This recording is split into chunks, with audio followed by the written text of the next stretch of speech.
జై శ్రీరామ్. అందరికీ నమస్కారం. వెల్కమ్ టు న్యూస్ అఖండ. నేను మీ కస్తూరి శ్రీధర్. మిత్రులారా, మన శత్రు దేశమైనటువంటి పాకిస్తాన్ నుంచి కొన్ని షాకింగ్ నిజాలైతే బయటకు వస్తున్నాయి. అవేంటనేది ఈ న్యూస్ ద్వారా చెప్పే ప్రయత్నం చేస్తా. ఓకేనా? న్యూస్ మాత్రం నెక్స్ట్ లెవెల్లో ఉంటుంది. ఓకే, ఈ భూ ప్రపంచం ఎంతవరకైతే ఉంటుందో అంతవరకు కూడా మనకు ఈ ఉగ్రవాద దేశమైనటువంటి పాకిస్తాను ఒక శత్రు దేశంగానే ఉంటుంది. దాంట్లో మాత్రం మార్పేలే. చెప్పాలంటే ఇదొక మత పిచ్చి మతోన్మాద దేశం. పైగా ఈ పాకిస్తాన్కు సంబంధించిన వాళ్ళంతా కూడా 4th క్లాస్ సన్నాసులు. వీళ్లకు ఉచ్చనీచాలు అసలే తెలియవు. మంచి చెడు విచక్షణ అనేది ఏ మాత్రం ఏ కోశానా కూడా ఉండదు. అసలు మనుషుల విలువ అసలే తెలియదు. పైగా మన దేశం మీద కావలసినంత వ్యతిరేకత అయితే ఉన్నది. పైగా మన హిందువులందరినీ కూడా తమ ఆగర్భ శత్రువులుగా ఈ పాకిస్తానీలంతా కూడా భావిస్తూ ఉంటారు. అందుకే పాకిస్తాన్ ప్రజలలో ఉన్నటువంటి ఈ వ్యతిరేకతను పాకిస్తాన్ ఆర్మీ అలాగే పాకిస్తాన్ ప్రభుత్వం క్యాష్ చేసుకుంటున్నాయి. ప్రతిసారి కూడా భారతదేశాన్ని ఏదో ఒక రకంగా బూచిగా చూపిస్తా ఈ పాకిస్తాన్ ఆర్మీ అలాగే పాకిస్తాన్ ప్రభుత్వాలు తమ పబ్బం అయితే గడుపుకుంటున్నాయి. ఇక్కడ మీకు తెలియని ఒక విషయం ఏంటంటే, పాకిస్తాన్లో ఉన్నంత అవినీతి మన ఆసియా ఖండంలోనే ఎక్కడా కూడా లేదంట, ఒక్క బంగ్లాదేశ్లో తప్పించి. సరే, ఈ బంగ్లాదేశ్ చెప్పాలంటే ఇంకా నిష్టదరిద్రపు దేశం, మామూలు దేశం కాదు, అది వేరే విషయం అనుకోండి. ఇక మన దేశం మీద ఉన్నటువంటి వ్యతిరేకతతో, మన దేశం మీద ఉన్నటువంటి ఈర్ష్యా ద్వేషాలతో ఈ పాకిస్తానీలో తమ దేశాన్ని తామే నాశనం చేసుకుంటున్నారు. అవుతుందా? అదేదో పెద్దవాళ్ళు సామెత చెప్తారు, చెడపొకరా చెడేవని చెప్పేసి. ఆ మాట వీళ్ళకి బాగా సూట్ అవుతుంది. భారతదేశాన్ని నాశనం చేయాలనేటటువంటి దుర్మార్గమైనటువంటి ఆలోచనతో తామే నాశనం అయిపోతారు. అణుబాంబు ఫార్ములాను యూరప్ నుంచి దొంగిలించి దిక్కుమాలినటువంటి డర్టీ బాంబులను తయారు చేశారు. వాస్తవానికైతే వాటిని ఏ విధంగా పేల్చాలో కూడా ఈ పాకిస్తాన్ సన్నాసులకైతే తెలియదు. సరే, అదైతే వేరే విషయం. పైగా పాకిస్తాన్లో అన్ని అధికారాలు కూడా ఆర్మీ చేతుల్లోనే ఉండటంతో ఇక ఈ ఉగ్రవాద దేశమైనటువంటి పాకిస్తాన్ అంతా కూడా వల్లకాళ్ళలాగా మారుతా వచ్చింది. అది కూడా గత 11 సంవత్సరాల కాలం నుంచి. ఇక్కడ మరొక విషయం ఏంటంటే, మనకు ఈ పాకిస్తాన్కు ఒకేసారి స్వాతంత్రం అయితే వచ్చింది. ఒకేసారి కాదు, మామూలుగా మన భారతదేశాన్ని స్వాతంత్రం ఇచ్చినారు. మన భారతదేశానికి స్వాతంత్రం ఇచ్చిన తర్వాత మత ప్రాతిపదికన ఇస్లామిక్ దేశంగా పాకిస్తాను, హిందూ దేశంగా మన భారతదేశం విడిపోయినాయి. దీంట్లో అంతా ముఖ్య పాత్ర పోషించింది మన మహాత్ముడు అని చెప్పుకునేటటువంటి ఒక గొప్ప ఆయన, ఆ వాళ్ళ దేశంలో జిన్నా అని చెప్పుకునేటటువంటి ఇంకొక ఆయన, కొంతమంది కాంగ్రెస్ నాయకులు కలిపి ఇవాళకైతే పాకిస్తాన్ అనే భూభాగాన్ని అయితే ఇచ్చేశారు. చెప్పాలంటే భిక్షగా వేసినామని కూడా అనుకోండి. కానీ ఈ మతోన్మాదం ముండా కొడుకులు మాత్రం తమ నిజ స్వరూపాలను అయితే బయట పెట్టుకున్నారు. ఏది మామూలు కూడా కాదు. వాళ్లకు ఉండటానికి భూమి ఇచ్చి, అంటే వాళ్ళకు ఒక దేశాన్ని ఇచ్చి, వాళ్ళు బ్రతకడానికి డబ్బులు ఇచ్చి, వాళ్ళు తినడానికి గోధుమలు ఇచ్చినటువంటి మన దేశం మీద అదే సంవత్సరం దాడులు చేశారు. మన హిందువులను చెప్పాలంటే అత్యంత దారుణంగా ఊచకోత కోశారు. 1947వ సంవత్సరంలో ఈ పాకిస్తాన్లో మన హిందువులు వేలాది మంది మరణించి ఉంటారని చెప్పేసి ఒక అంచనా కాదు, కఠినమైనటువంటి వాస్తవం. మరణించినారు అంటే ఏదో జబ్బులు వచ్చో లేకపోతే ఇంకో రకంగానో కాదు, ఈ పాకిస్తాన్కు చెందినటువంటి మతోన్మాదులు దారుణంగా చంపేశారు. ఈ ఒక్క సంఘటన చాలు ఈ మతోన్మాదుల యొక్క నీచ నికృష్ట స్వభావాన్ని తెలియజేయడానికి. అర్థమైందా?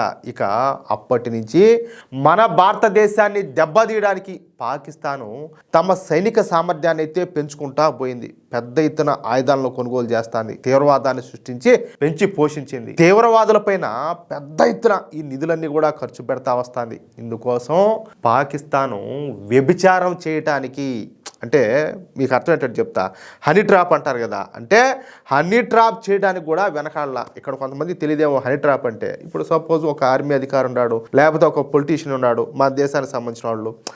ఏంటంటే మనిషి అన్నాక వాళ్ళకి ఏ ఒక వీక్నెస్లు ఉంటాయి. ఒకవేళ వాళ్ళకు అమ్మాయిల వీక్నెస్ ఉంది అనుకో, వాళ్లకు ఈ పాకిస్తాన్కు సంబంధించినటువంటి అమ్మాయిలను ఎరగా వేస్తారు. ఎరగా వేసి ఇంకా కావాల్సినటువంటి సమాచారాన్ని కావచ్చు, ఇంకో రకంగా కావచ్చు ఆ పనులన్నీ కూడా జరిపించుకుంటారు. అంటే చెప్పాలంటే ఇది ఒక వ్యభిచారంతో సమానమే. ఈ విధంగా ఈ ఉగ్రవాద దేశమైనటువంటి పాకిస్తాను తనను తాను నాశనం చేసుకుంటా మన భారతదేశం పైన లేని ప్రతీకారాన్ని తీర్చుకోవడానికి అయితే ప్రయత్నాలు చేస్తుంది. అయితే ఇలాంటి పిల్లి బచ్చ పాకిస్తాన్ దెబ్బకు పడిపోవడానికి మన ఏమైనా సందేశమా? కాదు కదా. మనది ఏనుగు లాంటి దేశం.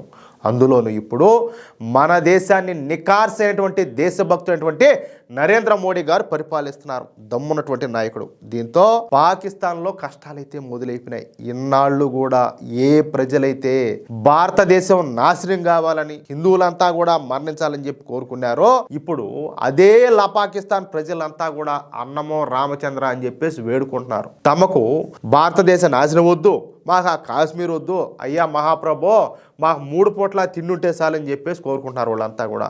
అప్పుల ఊబిలో కూరుకుపోయినటువంటి పాకిస్తాన్లో సామాన్యులకు తిండి తిప్పలైతే తప్పడంలే. చివరికి మధ్యతరగతి ప్రజలు కూడా ఇప్పుడు తిండి లేక అల్లల్లాడిపోతున్నారంట.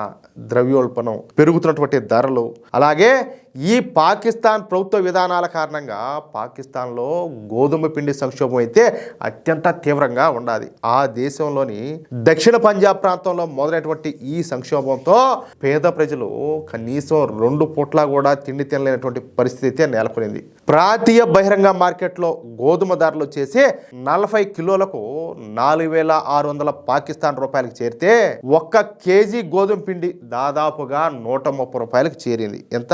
130 రూపాయలు. అంటే ఒక సామాన్య కుటుంబం 10 కిలోల పిండి కోసం 1,300 రూపాయలు ఖర్చు చేయాల్సి వస్తుంది.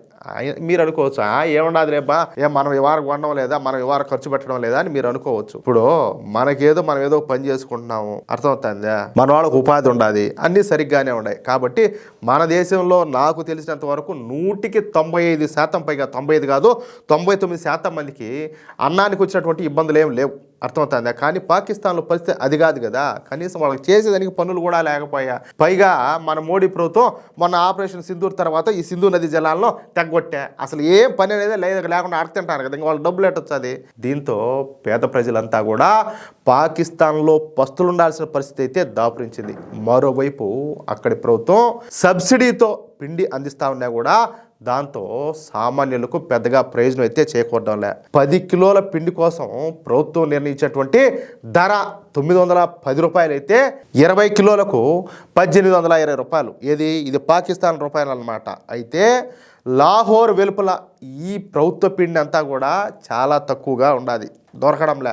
దక్షిణ పంజాబ్ ప్రజలు ఇప్పుడు ఖరీదైనటువంటి బ్రాండెడ్ పిండి పైన ఆధారపడాల్సి వస్తుంది. ఇంకేం చేస్తారు, దొరికితే కదా. కాబట్టి అది ఎంతైనా ఎట్టాడిదైనా కూడా పెట్టి కొనాల్సిందే.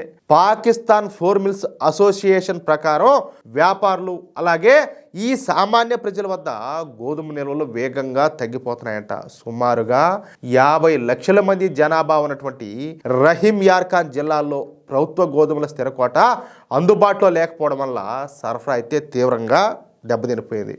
గత 2 సంవత్సరాలుగా పాకిస్తాన్లో 80% పిండి మిల్లులన్నీ కూడా నష్టాల్లో నడుస్తున్నాయని చెప్పేసి మిల్లర్లంతా కూడా ఓపోతారు. పెరుగుతున్నటువంటి ఖర్చులు, బలహీనమైనటువంటి పంపిణీ వ్యవస్థ, ప్రభుత్వం యొక్క ఉదాసీనత పరిస్థితులు అయితే మరింత తీవ్రంగా మార్చేసినాయని చెప్పేసి మిల్లర్లంతా కూడా నోటికి చేతి కొట్టుకుంటున్నారు.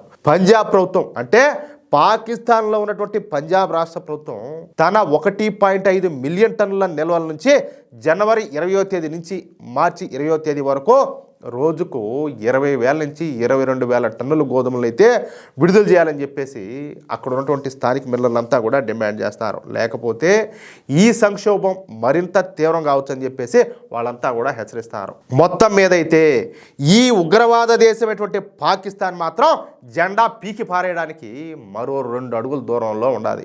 ఏ క్షణంలోనైనా సరే పాకిస్తాను దేవాలా తీయడమో లేకపోతే ఈ పాకిస్తాన్లో ఉన్నటువంటి ప్రజలంతా కూడా పాకిస్తాన్ ప్రభుత్వం మీద తిరగబడ్డం మాత్రం ఖాయంగా కనపడుతుంది. పాకిస్తాన్ కూడా త్వరలోనే మరొక ఇరాన్ లాగా మారిపోనున్నదన్నమాట. ఎందుకంటే ఇరాన్లో ఇప్పుడు అంతర్యుద్ధం నడుస్తుంది కదా, ప్రజలంతా కూడా ప్రభుత్వం మీద తిరగబడతారు. ఎంతోమందిని సామాన్య ప్రజలంతా కూడా ఈ ప్రభుత్వ దళాలన్నీ కూడా కాల్చి చంపుతాయి, ఎందుకంటే తిరుగుబాటు చేస్తారని. ఆ విధంగా పాకిస్తాన్లో కూడా అలాంటి పరిస్థితులు వచ్చే రోజులు దగ్గరలోనే ఉన్నాయి. అది విషయం అయితే ఎట్లున్నది న్యూస్. భారతదేశాన్ని ద్వేషించినటువంటి విధానాలే పాకిస్తాన్ను ఈ స్థితికి అయితే తెచ్చినాయి. మిత్రులారా, ఈ వీడియో కనుక నచ్చితే తప్పనిసరిగా లైక్ చేయండి, కామెంట్ చేయండి. దేశం నిజం భవిష్యత్తు కోసం నిలబడాలంటే ఇప్పుడే మన న్యూస్ అఖండ ఛానల్ను సబ్స్క్రైబ్ చేసుకోండి, సపోర్ట్ చేయండి. జై శ్రీరామ్, జై హింద్.